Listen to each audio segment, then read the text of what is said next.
Picture this. One day, everything you've built your identity, your beliefs, your entire world starts to crumble. Not because you did something wrong, but because something inside you woke up. A spiritual awakening. Sounds beautiful, right? But here's the truth no one tells you. It's not a gentle sunrise. It's a wildfire that burns through every lie you've ever told yourself. Most people don't survive it not because it kills them, but because it demands they face a truth so raw, so untamed, it shatters who they thought they were. Inspired by Carl Jung's wisdom, this video dives deep into why spiritual awakenings break so many, and how you can rise from the ashes stronger, truer, and more alive than ever. Stay with us to uncover the hidden stages, the traps to avoid, and the steps to navigate this soul-shaking journey. Let's dive in. You've heard the term "before spiritual awakening." It's thrown around in self-help books, yoga retreats, and Instagram quotes like a shiny badge of enlightenment. Maybe you picture someone meditating on a mountaintop, glowing with inner peace, or suddenly finding themselves in a burst of cosmic clarity. But let's strip away the Instagram filters and get real. A spiritual awakening isn't a Pinterest board of affirmations. It's not a quick fix moment where you unlock the secrets of the universe and float through life in blissful harmony. It's raw, it's messy, and it's often the most disorienting, gut-wrenching experience you'll ever face. So, what is it? At its core, a spiritual awakening is the moment your soul decides it's done playing small.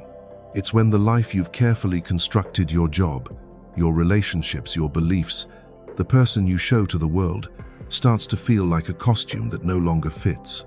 Carl Jung, the legendary Swiss psychologist, described this as the start of individuation, the journey to integrate the hidden parts of your psyche and become your true self. But here's the catch. That journey doesn't begin with light. It begins with a crisis that forces you to question everything you thought you knew about yourself and the world. Imagine this. You're living your life, checking boxes: good career, stable relationships, a curated social media feed. Maybe you're not thrilled, but you're getting by. Then one day, a crack appears. Maybe it's a random moment of clarity, like staring at your coffee cup one morning and feeling an unexplainable emptiness. Maybe it's a bigger trigger: a breakup, a job loss, or a health scare. Suddenly, the world you've built feels like a house of cards.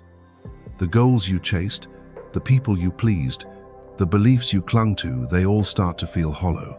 Carl Jung called this the confrontation with the unconscious. It's when the deeper parts of you, the parts you've ignored, suppressed, or buried, start knocking loudly. Let's make this real with a story. Meet Sarah, a 35-year-old marketing executive. On paper, she had it all. A corner office, a supportive partner, a packed social calendar. But one day, while presenting a campaign to a room full of suits, she froze. Her heart raced, not from nerves, but from a voice inside screaming, "This isn't you." She couldn't explain it. She went home, stared at her vision board filled with goals for promotions and dream vacations, and felt nothing. That night, she cried for hours, not because she was sad, but because she didn't know who she was anymore. That was Sarah's first taste of awakening. It wasn't a glowing moment of clarity. It was a freefall into the unknown. This is what Carl Jung meant when he said, "There is no coming to consciousness without pain." A spiritual awakening is a psychological earthquake. It shakes the foundation of your identity, the ego, as Carl Jung called it. Your ego is the version of you that navigates the world. The employee, the partner, the good person who follows society's rules.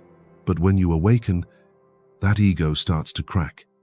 You realize the life you've built was based on borrowed dreams handed to you by culture, family, or fear of not fitting in. And when those dreams no longer hold weight, you're left standing in the rubble, wondering who you are without them. Here's where it gets tricky. Most people think a spiritual awakening is about gaining something: wisdom, peace, purpose. But Carl Jung's work tells us it's the opposite. It's about losing something. The illusions you've wrapped yourself in. The illusion that your job defines your worth. The illusion that your relationships complete you. the illusion that you can keep pretending to be someone you're not. This loss is what Carl Jung called ego death, psychological death of the self you thought you were. And let me tell you, it doesn't feel like freedom at first. It feels like falling apart. Why does this happen? Because your soul is calling you to something deeper, something truer. Carl Jung believed we all carry an inner spark, what he called the self with a capital Sa, core essence that's wild, authentic, and untamed by society's expectations. When you awaken, that self starts to stir. It's like a seed buried under years of conditioning, suddenly breaking through the soil. But to grow, it has to break through the hard ground of your old beliefs. And that breaking, it hurts. It's disorienting. It's why so many people describe their awakening as a moment when the world stopped making sense. Let's go back to Sarah.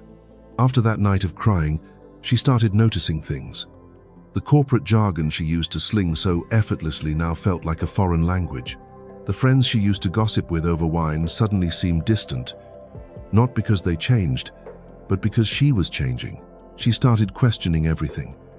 Why did she choose this career? Why did she stay in a relationship that felt safe but uninspiring? Why did she care so much about what others thought? These questions weren't comfortable. They were relentless. They kept her up at night, staring at the ceiling, feeling like a stranger in her own life. This is the hallmark of a spiritual awakening. A confrontation with the truth, not the truth of the world out there, but the truth of who you are beneath the masks. Carl Jung taught that this process involves facing the shadow, the parts of you you've hidden or denied, like your anger, your fears, your insecurities. For Sarah, her shadow was the part of her that always said yes to please others, even when it meant betraying herself. It was the part that chased success to prove she was enough, while deep down she felt unworthy. When you awaken, your shadow doesn't stay quiet anymore. It demands to be seen. But here's the thing, most people don't expect this. They think awakening will feel like a warm hug from the universe. Instead, it feels like the universe is pulling the rug out from under you. You're not just questioning your job or your relationships, you're questioning your entire existence. What's the point of it all? Who am I if I'm not the person I've been pretending to be? These questions are the start of what Carl Jung called the dark night of the Sula period of existential crisis, where everything familiar feels like it's slipping away. So, why is this crisis so universal? Because awakening isn't just personal, it's archetypal. Carl Jung believed that humans share universal patterns in the psyche, called archetypes, that guide our spiritual journeys. The archetype of the hero's journey facing trials. To discover your true self is at play here. Your awakening is your call to adventure, but the adventure begins with a descent into the unknown. And that descent feels like chaos. It feels like loss. It feels like you're standing at the edge of a cliff with no map, no safety net, and no guarantee you'll make it to the other side. By now, you might be thinking, this sounds terrifying. Why would anyone want to awaken? And that's a valid question, but here's the truth. You don't always choose awakening. Sometimes it chooses you. That moment when life feels like it's unraveling, that's your soul saying, it's time. It's time to stop hiding. It's time to stop pretending. It's time to meet the real you, the one who's been waiting beneath the surface all along. But to meet that person, you have to let go of the old one. And that's where the real challenge begins. So, you felt it, that unsettling stir deep inside. That moment when the life you've been living starts to feel like a lie. The spiritual awakening has begun. But here's the hard truth. Most people don't make it through. Not because they're weak, not because they're broken, but because the journey demands something they're not ready to give. Their willingness to face the parts of themselves they've spent a lifetime hiding. Carl Jung called these hidden parts the shadow, the raw, unfiltered pieces of your psyche you've pushed into the dark. Your fears, your anger, your shame, the parts you've buried to fit in, to be loved, to survive. When you awaken, those parts don't stay buried. They rise, and they demand to be seen. And that's where most people stumble. Why is it so hard to keep going? Let's break it down. The first reason is fear of the truth. When your awakening begins, it's like someone flipped on a light in a room you've kept dark for years. Suddenly, you see things you've been avoiding.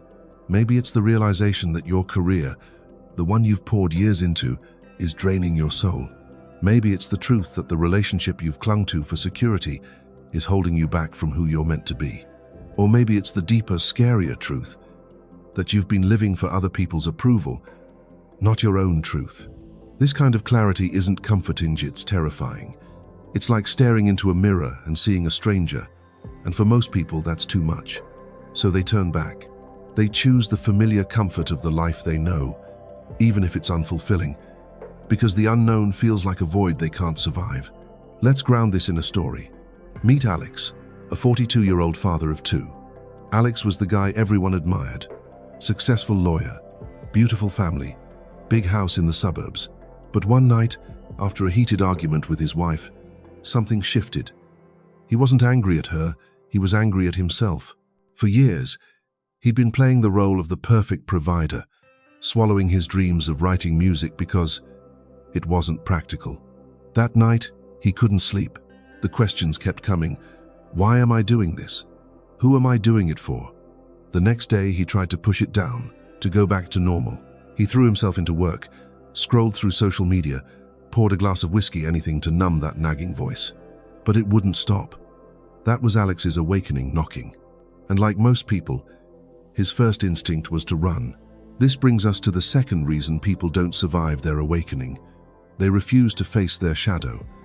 Carl Jung taught that the shadow isn't just a collection of flaws, it's everything you've rejected about yourself. The anger you were taught was bad. The creativity you stifled to be responsible. The vulnerability you hid to seem strong. When you awaken, your shadow steps into the light. It shows up in your triggers, those moments when you snap at someone for no reason, or feel a wave of jealousy you can't explain. It shows up in your self-sabotage, like when Alex ignored his urge to write music and doubled down on a career that left him empty. The shadow isn't your enemy, it's a messenger. But most people treat it like a monster. They push it away, deny it, or drown it out with distractions, work, Netflix, alcohol, anything to avoid looking at the parts of themselves they've been taught to hate. Why is facing the shadow so hard? Because it requires you to admit you're not perfect. It asks you to sit with the parts of yourself you've spent years running from.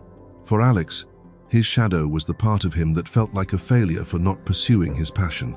It was the resentment he buried every time he chose stability over his dreams. It was the voice that whispered, "You're not enough," every time he looked at his perfect life. Facing that voice meant admitting he'd made choices out of fear, not courage. And that's a bitter pill to swallow. Most people would rather stay in denial than confront that kind of truth. They go back to their old routines, their old masks, because it's easier to pretend everything's fine than to admit they've been living a lie. Here's the third reason: the loneliness of the journey. A spiritual awakening often feels like exile. As you start to see through the illusions of your old life, the people around you, friends, family, even partners may not understand. They might look at you like you're losing it. Why are you so restless? They ask. You have everything, why isn't it enough? For Alex, this happened when he tried to talk to his wife about his urge to make music. She brushed it off. You're just stressed. Take a vacation. His friends laughed when he mentioned quitting his job to write songs. Midlife crisis, huh? The dismissal stung, but it wasn't their fault. They were still living in the world. Alex was waking up from a world where success is measured by paychecks and stability, not truth. When you awaken, you start vibrating at a different frequency, and not everyone can follow. This can leave you feeling like you're wandering alone in a wilderness, with no one to guide you. Carl Jung warned that this isolation is part of the process. He called it the dark night of the Sula phase, where you feel cut off from the world you once knew. It's not just about losing connection with others, it's about losing connection with the old version of yourself. The person who used to fit in, who knew how to play the game, is gone. And the new you? They're not fully formed yet. You're stuck in a liminal space, a cocoon, where the old self is dying and the new self hasn't emerged. This in-between place is where most people give up. They crave the comfort of the familiar, even if it means betraying the truth stirring inside them. They go back to the life that no longer fits, because the alternative, walking alone into the unknown, feels too heavy. But here's what no one tells you. The fear, the shadow, the loneliness, they're not signs you're failing. They're signs you're on the right path. Carl Jung believed that the shadow holds the key to your wholeness. By facing it, you reclaim the parts of yourself you've been taught to reject. By embracing the loneliness, you learn to trust your inner voice over the noise of the world. By leaning into the fear, you discover a courage you didn't know you had. But most people don't get there. They see the shadow and run. They feel the loneliness and retreat. They face the truth and choose the lie. Not because they're weak, but because no one taught them how to stay. Let's go back to Alex. After months of trying to numb his awakening, he hit a breaking point. One evening, he sat alone in his car, staring at the steering wheel, and let himself feel it, all the anger, the regret, the fear of failing his family if he followed his heart. For the first time, he didn't push it away. He didn't reach for a drink or a distraction. He just sat with it. And in that moment, something shifted. He realized his fear wasn't about failing others, it was about failing himself. That was the first step toward facing his shadow. It wasn't easy, and it didn't fix everything overnight. But it was the moment he stopped running. This is the crux of why most people don't survive their spiritual awakening. It's not about a lack of strength, it's about a lack of willingness to stay with the discomfort, to sit with the shadow, to walk through the loneliness, to let the old self die so the real self can emerge. The journey asks you to surrender control, to trust the process, to believe that the pain is carving out space for something truer. But surrender is scary. It's raw. It's vulnerable. And for most, it's easier to go back to sleep than to keep walking through the fire. You've felt the earthquake of your spiritual awakening. You've faced the fear, the shadow, the loneliness that make most people turn back. But here's the good news. You don't have to be one of them. A spiritual awakening isn't just about breaking you down.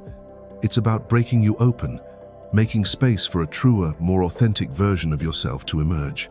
Carl Jung believed that this journey, what he called individuation, is the path to wholeness. It's not about becoming perfect. It's about becoming real. But getting there requires courage, compassion, and a willingness to surrender to the process. So, how do you do it? How do you navigate the fire of awakening and come out the other side? Not just surviving, but thriving. Let's walk through 3 practical steps, grounded in Carl Jung's wisdom, to help you face the chaos and rise from the ashes. Step 1. Embrace the pain as a teacher. The first instinct when your world starts crumbling is to run to numb the discomfort with work, distractions, or denial. But here's what Carl Jung taught us. Pain isn't the enemy, it's a doorway. The sadness, the anger, the confusion, they're not signs you're failing. They're signals that your soul is trying to teach you something. Instead of pushing them away, sit with them. Let yourself feel the weight of your emotions without judgment. This isn't about wallowing, it's about listening. What is your pain trying to tell you? Maybe it's showing you where you've betrayed yourself, where you've said yes when you meant no, or stayed in a situation that dimmed your light. Take Lisa, a 29-year-old teacher who felt trapped in a cycle of people-pleasing. When her awakening hit, it came as waves of anxiety and guilt she couldn't explain. She used to distract herself with endless to-do lists, but one day, she decided to stop. She sat in her room, closed her eyes, and let the anxiety wash over her. Instead of fighting it, she asked, "What do you want me to know?" Slowly, she realized her anxiety stemmed from years of putting others' needs before her own. By sitting with that pain, she began to see it wasn't a cursate, was a guide, pointing her toward boundaries she'd never set. Carl Jung called this active imagination, engaging with your emotions as if they're messengers from your unconscious. Try it. Next time you feel overwhelmed, pause, breathe, ask your pain what it's here to teach you. You'll be surprised at the answers that come. Step 2. Face your shadow with compassion. If you want to survive your awakening, you can't avoid your shadow, the parts of yourself you've hidden, like anger, shame, or unhealed wounds. Carl Jung believed the shadow holds the key to your wholeness, but facing it feels like stepping into a storm. It's not about fighting your shadow or fixing it. It's about offering it compassion. Your shadow isn't a villain, it's the part of you that learned to survive when you didn't feel safe being yourself. Maybe it's the jealousy you feel when someone else succeeds, or the rage you suppress to seem nice. These aren't flaws. They're fragments of your truth, waiting to be integrated. Let's go back to Alex from chapter 2. After sitting with his pain in the car, he started noticing patterns. Every time he thought about pursuing music, a voice in his head said, "You'll fail. You're too old." That was his shadow speaking, the part of him that learned to play it safe to avoid rejection. Instead of ignoring it, Alex tried something radical. He wrote a letter to that voice. "I see you," he wrote. "I know you're scared, but I'm not abandoning you."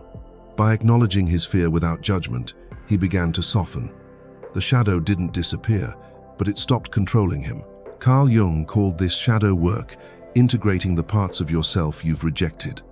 Try this. Identify a trigger, like a moment you felt jealous or defensive. Ask, "What part of me is this revealing?" Then offer that part kindness, like you would a scared child. This isn't easy, but it's transformative. Compassion turns your shadow from an enemy into an ally. Step 3. Surrender to the unknown. The hardest part of a spiritual awakening is letting go of control. Your ego, the part of you that loves plans, certainty, and control, will fight tooth and nail to hold on to the old life. But Carl Jung taught that true growth comes from surrender, not giving up, but letting go of the need to know what's next. Your awakening isn't here to give you a better version of your old life. It's here to burn the old life down and make space for something new. That means letting go of relationships that no longer align, goals that don't light you up, and even the version of yourself you thought was permanent. For Lisa, this meant ending a friendship that drained her. She loved her friend, but every conversation left her feeling small. Letting go felt like a betrayal, but it was also a liberation. She realized that holding on to relationships out of guilt was keeping her stuck. For Alex, surrender looked like signing up for a music class, even though he had no idea if it would lead anywhere. He didn't have a 5-year plan, just took one step. Carl Jung believed this surrender is what allows the self, your authentic Coreto, emerge. It's like planting a seed and trusting it will grow, even if you can't see the flower yet. Try this.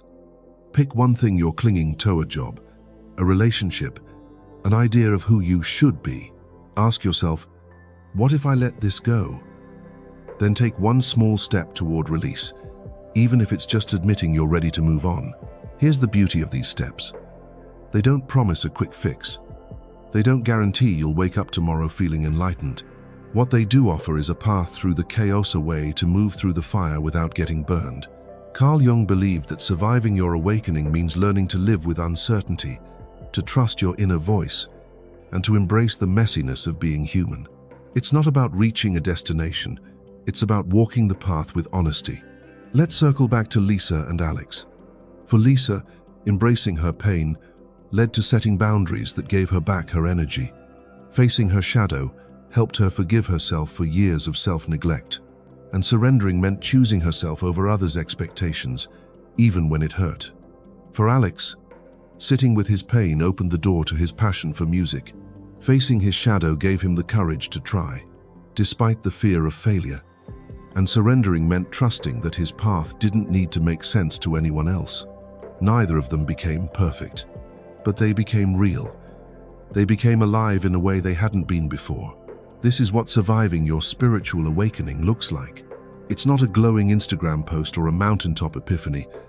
It's showing up for yourself, day after day, through the pain, the doubt, and the fear.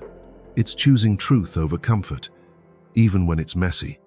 It's trusting that the pieces of you that fall away are making space for something greater. Carl Jung said, "The privilege of a lifetime is to become who you truly are." That's what's waiting on the other side of your awakening, not a perfect life, but a real one. A life where you're no longer running from yourself. A life where you're free to be you, wild, wounded, and beautifully alive. You've just walked through the fire of a spiritual awakening, the chaos, the fear, the loneliness, and the courage it takes to face your shadow and surrender to the unknown. This journey isn't for the faint of heart. It's a call to let go of everything that isn't you, to burn away the masks, the borrowed dreams, and the illusions that kept you small. Carl Jung said, "The privilege of a lifetime is to become who you truly are." That's what this is about. Not a perfect life, not a polished Instagram version of enlightenment, but a real, raw, unshakably alive version of you. The you that dares to feel, to question, to stand in your truth, even when the world tells you to sit down. This awakening isn't the end, it's the beginning. Every step you take toward your truth, every moment you choose to stay with the discomfort, is a step toward a life that's yours, not society's, not your family's, yours. And here's the secret. You don't need to have it all figured out. You just need to keep showing up for yourself, for your soul, for the wild, beautiful essence that's been waiting to shine. So, take a deep breath. Feel that spark inside you. That's your signal to keep going, to keep becoming, to keep rising from the ashes. If this journey resonates with you, we want to hear your story. What's the hardest part of your spiritual awakening? What's the one truth you're starting to face? Drop it in the comments below. Your words might inspire someone else who's feeling lost in their own fire. And if this video spoke to your soul, hit that like button, share it with someone who needs to hear it, and subscribe to Jung Psyche Hub for more insights to guide you on your path to wholeness. Don't forget to tap the bell so you never miss a video that could shift your perspective. This is your awakening. Keep walking through the fire. You've got this.